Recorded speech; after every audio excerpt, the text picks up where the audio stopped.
नमस्कार। एक बार फिर हाजिर हूँ एक नई कहानी निज मन मुकुर सुधार लेकर। ये कहानी मैंने 1 अगस्त 2022 को लिखी थी। प्रस्तुत है, वाचन कर रहा हूँ कहानी निज मन मुकुर सुधार। मेरे घर के ठीक सामने गोल बगीचे के आगे लगे गुलमोहर के फूल एवं पत्ते अब गिरने लगे हैं। लगता है पतझड़ इसे नंगा करके मानेगा। अभी कुछ माह पूर्व यह दूल्हे की तरह सजा था। नीचे होकर जो भी गुजरता उसके कदमों तले फूल बिछा था। ताजे सुर्ख फूल, मानो हर आने वाले को रेड कारपेट ऑनर दे रहा हो। यही पेड़ अब ऐसे खड़ा है मानो नानी मर गई हो। इस गुलमोहर के दिन तो फिर 1-2 माह में बदल जाएंगे, पर मुझे कतई उम्मीद नहीं है कि अंजना बदल जाएगी। इतने वर्ष हो गए, जस की तस है वही ढाक के 3 पात। अरे यार, कोई कब तक भुगते। ऋतु बदलने की अवधि की तरह मनुष्य के संताप का समय भी तय होना चाहिए। ऐसा थोड़े है कि भुगतते जाओ भुगतते जाओ। ये सफेद दाढ़ीधारी ब्रह्मा भी टेढ़ी खीर है। जड़ पेड़ पौधों का दुख तो मास 2 मास में दूर कर देते हैं। चेतन मनुष्य का दुख रबड़ की तरह यूं खींचते हैं मानो रचयिता न होकर रबड़ची हो। 4 मुंह 8 आंखें लेकर और बैठ गए। जो जिधर दिखे उसे खींचो, कोई दिशा नहीं छोड़ी।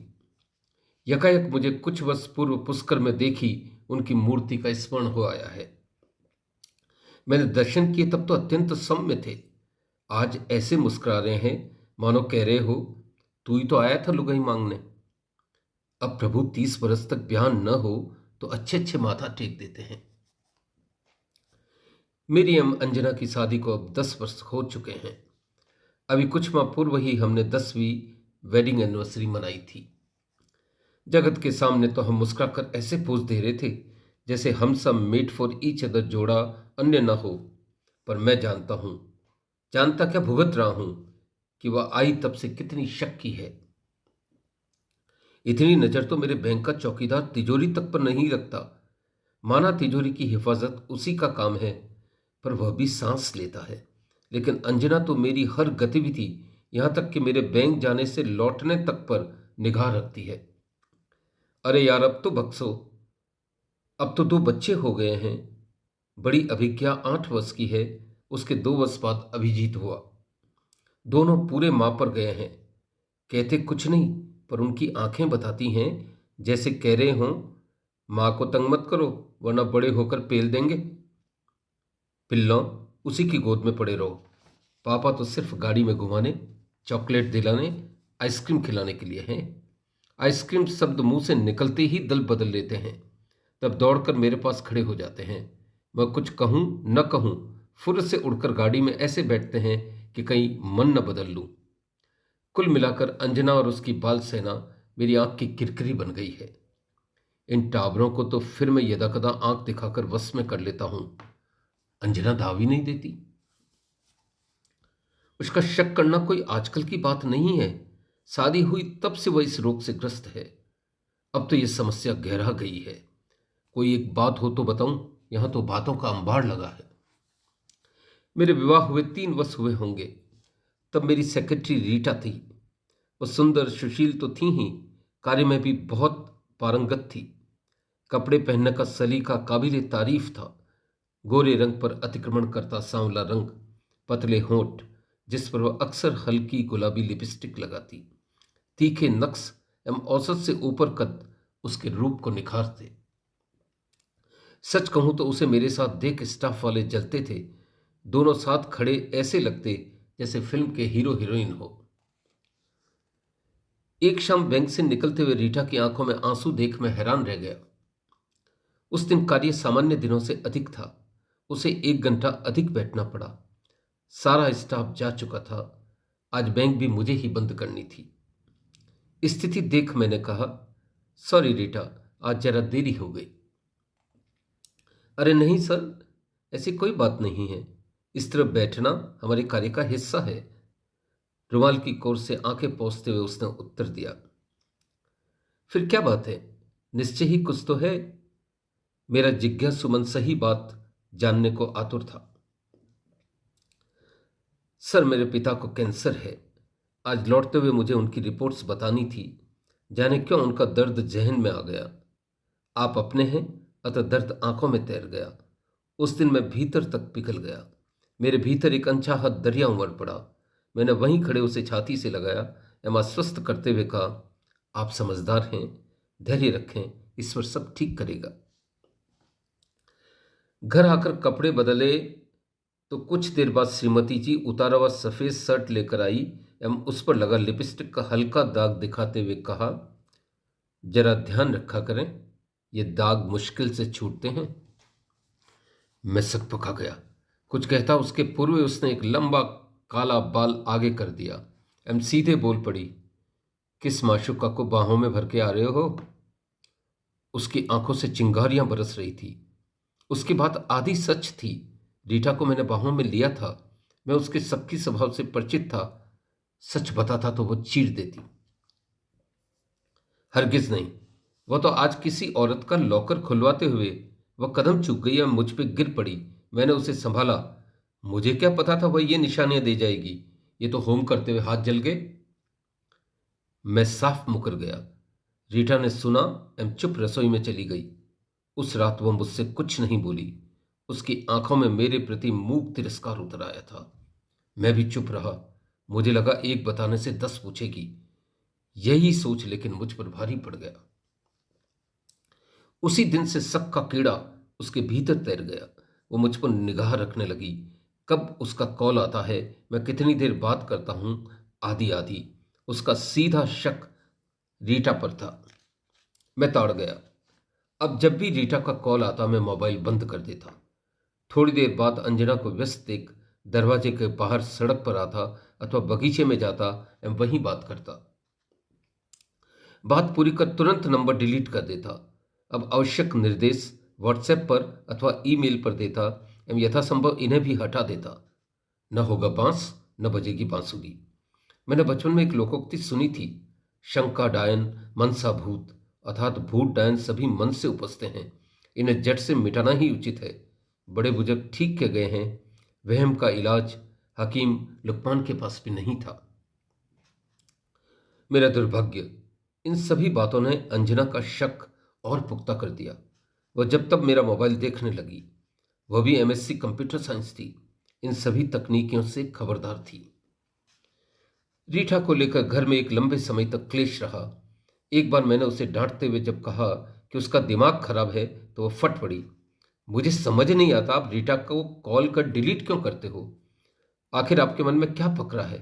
आपके अन्य व्हाट्सएप महीनों रखे रहते हैं। रीटा के मैसेज आप तुरंत हटा देते हो क्यों? रात घंटों चैट करते हो, वह भी तत्क्षण नदारद कर देते हो। उसका चेहरा तमतमा रहा था। तुम खाम खां बात का बतंगड़ बना रही हो। मेरे रीटा के मध्य महज ऑफिशियल रिश्ता है। वह अच्छी वर्कर है तो उससे समय समय पर राय मिला लेता हूं। ऐसे में स्नेह लाजमी है। वह मुझसे 10 वर्ष छोटी है, मैं ऐसा क्यों सोचूंगा? मैंने प्रतिरोध किया। मर्दों को फंसाने के लिए ऐसी चिरकुमारियां ही तो चाहिए। खूब जानती हूं आपको, पूरे रसिया हो। वह अच्छी कार्यकर्ता इसलिए नहीं है कि वह अच्छा कार्य करती है। वह अच्छी इसलिए है कि वह एक सुंदर लड़की है। पिछले माह पिकनिक गए तब कैसे उससे चिपक कर चल रहे थे। स्टाफ तो चटकारे ले रहा था। मैं अच्छी तरह जान गई हूं तुम झूठ गढ़ने में पारंगत हो। वह एक सांस में सब कुछ कह गई। यार, राई का पहाड़ मत बनाओ। इतना शक लाजमी नहीं है। इस बार मैं ठंडा होकर बोला। मैंने सुना था ठंडा लोहा गर्म लोहे को काटता है। बिगुल तुमने बजाया है, मैंने नहीं। वह रुकने वाली नहीं थी। तुम्हें पता नहीं है, शक करने वाले दंपतियों के घर तबाह हो जाते हैं। यह रोग कैंसर के रोग से भी असाध्य है। अभी बच्चा छोटा है, आगे इस तरह की बातें होंगी तो वह भी प्रभावित होगा। अभी 10 रोज पूर्व ही मैंने एक रिसर्च पढ़ी थी कि शक करने वाले दंपतियों के बच्चे अविवाहित रहना पसंद करते हैं। ऐसे दंपति भी यौनिक उदासीनता का शिकार बन जाते हैं। इस बार सुनते हुए उसने अभिज्ञा की तरफ देखा एवं चुप हो गई। हालांकि स्पष्ट था कि शक का तीखा कांटा उसके हृदय में धस गया है। संयोग से इस वार्ता के एक माह बाद रीटा का स्थानांतरण इसी शहर की अन्य शाखा में हो गया। मुझे उसका जाना बहुत अखरा, पर मैं भीतर ही भीतर खुश था। चलो, समस्या मिटी। इत्तेफाकन हमारी समस्या का समाधान हो गया। हालांकि रीटा मेरे घर की बातों से बेखबर थी। उस दिन घर आकर अंजना को यह खबर दी तो वो बोली, तो कुछ नहीं, पर लग रहा था भीतर बाछे खिल गई है। इस घटना के 2 वर्ष बाद अभिजीत हुआ तो पूरा माहौल बदल गया। उसके आने की खुशी में हम पुराने सभी दर्द भूल गए। दूध का जला छाछ को फूंक फूंक कर पीने वाले की तरह मैं भी अंजना का पूरा ध्यान रखता, उसके दैनंदिनी कार्यों में हाथ बटाता, जब तब उसके पसंद की डिशेज बाजार से लाता, कारण अकारण प्रशंसा करता। इसी सहयोग के चलते गाड़ी पुनः पटरी पर आने लगी। हमारा पुराना प्रेम रंगत दिखाने लगा। बूढ़े ब्रह्मा को लेकिन यह असह्य था। इस शाखा में आए अब मुझे 5 वर्ष बीत चुके थे। आज बैंक आकर कुर्सी पर बैठा, डाक खोली तो इसमें मेरा स्थानांतरण आदेश था। मेरा तबादला रीटा की शाखा में मुख्य प्रबंधक पद पर हुआ था। रीटा अब सहायक प्रबंधक थी। ये ऐसे 2 पद थे कि घड़ी घड़ी अनेक मुद्दों पर बात करनी होती। कई बार निरीक्षण आदि पर साथ बाहर भी जाना होता। अंजना को पता था कि मैं उस शाखा में आ गया हूं जहां रीटा है, पर इस बार मैंने पहले ही यह कहकर पालबंदी कर ली कि अब रीटा से मेरे कार्य का कोई संबंध नहीं है। उसके सीधे बोस एक अन्य प्रबंधक सतीश चोपड़ा हैं एवं वह उन्हीं को रिपोर्ट करती है। मेरा उससे कोई लेना देना नहीं है। मुझे लगा मुश्किल से अच्छे दिन आए हैं, झूठ बोलो बला काटो। एक शाम बैंक से घर लौटा, अंजना को टिफिन बॉक्स दिया एवं आराम कुर्सी पर बैठा ही था कि अंजना रसोई से आके बोली, आज लंच नहीं लिया क्या? आज दोपहर किसी फर्म के निरीक्षण पर था। वे हमारे पुराने ग्राहक हैं। उन्होंने जोर दिया तो मैंने लंच वहीं कर लिया। टिफिन इसीलिए पड़ा रह गया। उत्तर देते हुए स्वर मंद पड़ गया। अकेले थे अथवा कोई और भी साथ था? वह ऐसे देख रही थी जैसे सिपाही थाने पर आए चोर को देखता है। अकेले ही था बाबा। ये कैसे अनर्गल प्रश्न पूछ रही हो? रीटा साथ थी, यह भेद बता देता तो वह आसमान न उठा लेती। उत्तर देते हुए मैंने पेट की दाढ़ी जरा नहीं हिलने दी। कौन पार्टी थी? उसने एक और प्रश्न ऐसे दागा जैसे बंदूकची बंदूक दागता है। एबीसी एंटरप्राइज वाले तापड़िया जी। उन्होंने अच्छी आवभगत की। मिसेस तापड़िया ने क्या खूब खाना बनाया। मलाई कोफ्ता कोई उनसे बनाना सीखे। मुझे लगा मैं अधिक बोल रहा हूं, पर उत्तर तो देना ही था। वह अस्वस्थ हुई अथवा नहीं मुझे नहीं पता, पर इसके पश्चात मैं और अधिक सावधान हो गया। हद तो हद तो तब हुई जब एक बार दुखी मां को देखकर दोनों बच्चों ने मेरी ओर ऐसे देखा मानो कह रहे हो, चोट्टे पापा। मैं अकारण झुंझला गया। मैं निश्चल निष्कपट निष्पाप था, लेकिन मेरे पास अन्य कोई इलाज न था। झूठ की बांबी में हाथ भी तो मैंने ही डाला था। मेरी अंतर इच्छा यही थी कि अंजना येन के इन प्रकारेण खुश रहे। उसके अस्वस्थ होने से घर में शांति रहेगी। सुखी पत्नी ग्रस्त सुख का मूल है। वह बिगड़ी तो परिवार ताश के पत्तों की तरह ढह जाएगा। अनेक बार मैं सोचता, अंजना इतना शक क्यों करती है जबकि वह रीटा से अधिक सुंदर है। सच कहूं तो मैं उसकी सूरत सीरत दोनों पर मुग्ध था। तब मेरा मन यही कहता, वो मुझे प्रेम करती है, मुझको लेकर पजेसिव है। संभवतः इसलिए ऐसा हो। फरवरी के दिन थे। इस बार पतझड़ कुछ लंबा हो गया। सामने खड़ा गुलमोहर जो बरसात में रंगत बिखेर रहा था, अब विरक्त संत की तरह ठूंठ लग रहा था। यही हाल बगीचे के भीतर लगे पीपल, नीम, अमरूद, जामुन, आम आदि अन्य पेड़ों का था। इनकी दुर्दशा देखकर मुझे कुफ्त होती। ये पतझड़ आता ही क्यों है? क्या ब्रह्मा जी को किसी का खिलना, प्रसन्न होना सुहाता नहीं? ब्रह्मा जी फिर मेरी आंखों के आगे आए। मैंने उन्हें कहा, माना आप विधाता हैं, पर यह कैसा न्याय है? इस बार वे होठ काटकर मुस्कुराए। क्या उनके मंसूबे कुछ और थे? सोचते हुए मेरी खोपड़ी तप गई। मैंने चादर खींची और सो गया। होनी होकर रहती है। आज शाम बैंक से लौटे 2 घंटे बीते होंगे कि दरवाजे पर बेल बजी। मैंने उठकर दरवाजा खोला तो देखकर दंग रह गया। ड्राई फ्रूट्स का पैकेट हाथ में लिए दरवाजे पर मिस्टर तापड़िया खड़े थे। उनके साथ उनकी पत्नी भी थी। मैं झेंपा तो मिस्टर तापड़िया बोले, भीतर आने का नहीं कहोगे? इस बार मैं और अधिक झेंपा। सैम को संयत करते हुए बोला, आइए तापड़िया जी, मेरा सौभाग्य आप हमारे घर पधारे। मैम शशि इधर से निकल रहे थे तो सोचा आपसे मिलता चलूं। वैसे भी आपकी कार्यशैली निष्पादन इतना त्वरित है कि मुझे लगा आपके घर आकर आपको धन्यवाद कहूं। मिस्टर तापड़िया का कार्य मैंने 2 दिन पूर्व ही निपटाया था, वे इसीलिए इतना खुश थे। अरे इसकी क्या जरूरत थी? मैं ड्राई फ्रूट्स के डिब्बे की ओर देख कर बोला, यह नजराना नहीं है हजूर। मुझे पता है आप जैसे ईमानदार आदमी अंगुलियों पर गिने जा सकते हैं। यह तो एक मित्र द्वारा मित्र को छोटी सी भेंट है। मनीष भार्गव साहब, उस दिन आप और रीटा जी पधारे तो भाभी जी नहीं थी। इसकी भरपाई तो करनी ही थी। हम भी तो देखें ऐसे सफल कर्मठ व्यक्ति के पीछे कौन औरत खड़ी है। कहते हुए मिस्टर तापड़िया ठाह कर हंस पड़े। वे कुछ देर बैठे और चले गए। मुझे मानो सैकड़ों बिच्छू एक साथ काट गए। चेहरा डूब गया। तापड़िया झाड़ू मार गया। मैंने अंजना की ओर देखा। उसकी आंखों से मोटे मोटे आंसू टपक रहे थे। ओ ब्रह्मा जी, ये क्या किया? धर्म भी छूटा, तंबा भी फूटा। सिर पर घड़ा पानी पड़ गया। मैं रंगे हाथों पकड़ा गया। मैं अंजना से अगले 10 दिन तक आंख नहीं मिला पाया।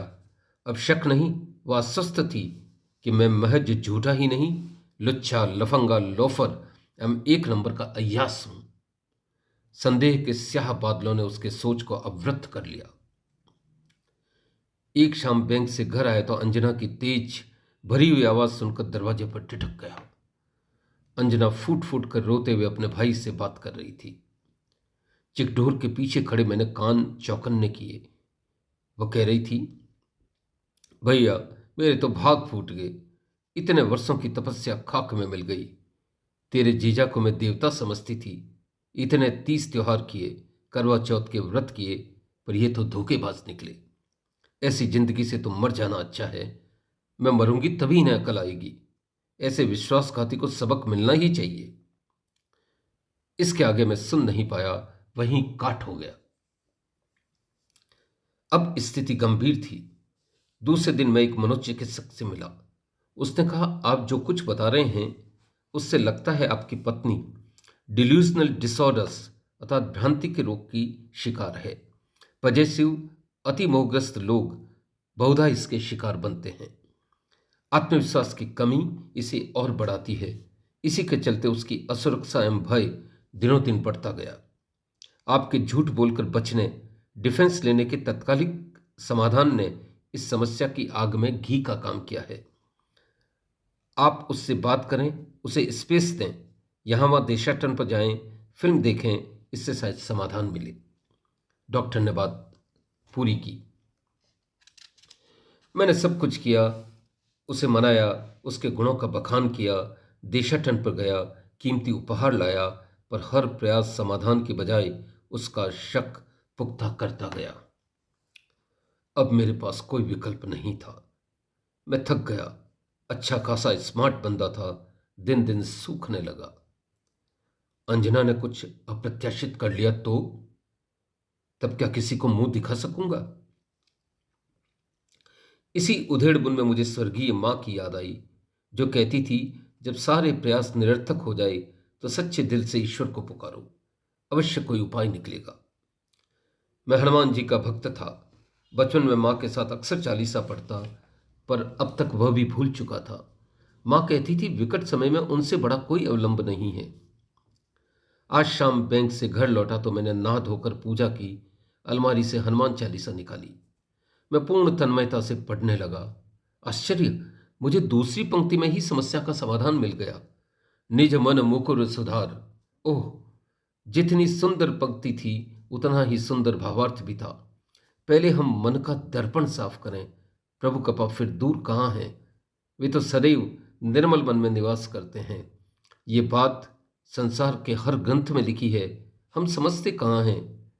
हमारे संतों पैगंबरों ने हमें ज्ञान के बहुमूल्य निगण्य दिए, हम ही इन्हें तराश नहीं सके। हमने तो इन्हें शो केसेस में बंद कर दिया है। हम इन्हें पढ़ते, समझते, अमल करते तो यही नगीने हमारी आत्मा को दीप्त करते। उस रात मैंने अंजना को गत 8 वर्षों में बोले सारे झूठ उगल दिए। उससे बात करते हुए मैं लगभग रो पड़ा। अंजना, तुम्हारी इस दुर्दशा, भीतर घुटते धुएं का एकमात्र कारण अपराधी मैं हूं। तुम्हारे प्रेम सेवा में ऐसा लसा कि इसे खोना नहीं चाहता था। फकत एक झूठ ने मुझसे 100 झूठ बुलवा लिए। काश मैं पहला झूठ नहीं बोलता तो इतने झूठ नहीं बोलते। काश मैं पहला झूठ नहीं बोलता तो इतने झूठ नहीं बोलने पड़ते। मैंने सच्चे दिल से क्षमा मांगते हुए उसे सॉरी कहा तो उसने मेरा मुंह अपनी हथेलियों से ढक दिया। खबरदार जो आपने मुझे सॉरी कहा। अब यह सुनना ही बचा था। गलती आपकी थी तो मेरी भी थी। मुझे आप पर विश्वास करना चाहिए था। विश्वास दाम्पत्य जीवन का प्राण है। अब इसकी हिफाजत का जिम्मा दोनों पर बराबर है। कहते हुए मेरी दशा देख उसके कपोलों से भी आंसू बह गए। तालाब से काई हट गई। गदगद हम दोनों ने एक दूसरे को बाहों में भर लिया। अगली सुबह बैंक जाने के लिए निकला तो मैंने सर उठाकर सामने खड़े गुलमोहर को देखा। इसकी कुछ टहनियों पर सुर्ख ताजे फूल फिर महकने लगे थे। बसंत एक बार फिर दस्तक दे चुका था। धन्यवाद।